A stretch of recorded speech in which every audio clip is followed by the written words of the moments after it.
estic en la Universitat Politècnica de València i així dins està ple d'espais com este.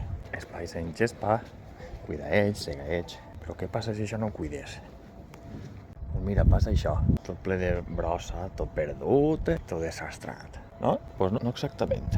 Així posa renaturalitzant.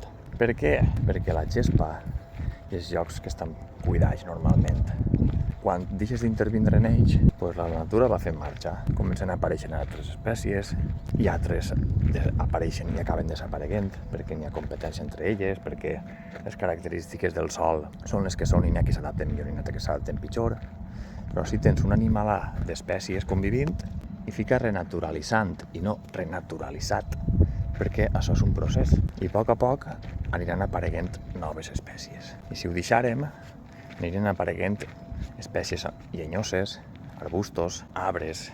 Un exemple heavy d'això que vos dic, de la renaturalització heavy i superguai, és Txernòbil. Una passa. I així te veus abelles, vespes, de moltíssimes espècies. Abelles fusteres, hi ha un fum, vaig a veure si puc gravar alguna, que són unes de les abelles que tenim per així més grans. Pues perseguint-se. Aquestes negrotes que vegeu no són abellots ni borinots, són abelles fusteres. A veure si la puc gravar de prop. Mira, tenen uns reflexos blaus que són una passa. Fan una escama de por quan et passen pel costat. Així és que això és la renaturalització real. Res d'enjardinaments de gespa, suaus per agitar-se, tot això natural és això. Tot això. Plantes que punxen, plantes que donen pena al passar, però és el que n'hi ha. I n'hi ha caparres, formigues, bitxos de tota classe i els seus depredadors. Hola. És que ja veus tu com és el llenguatge. La gespa típica del parc la cuiden, és suau, te pots xitar, s'ofereix possibilitats. La gent té cura d'això.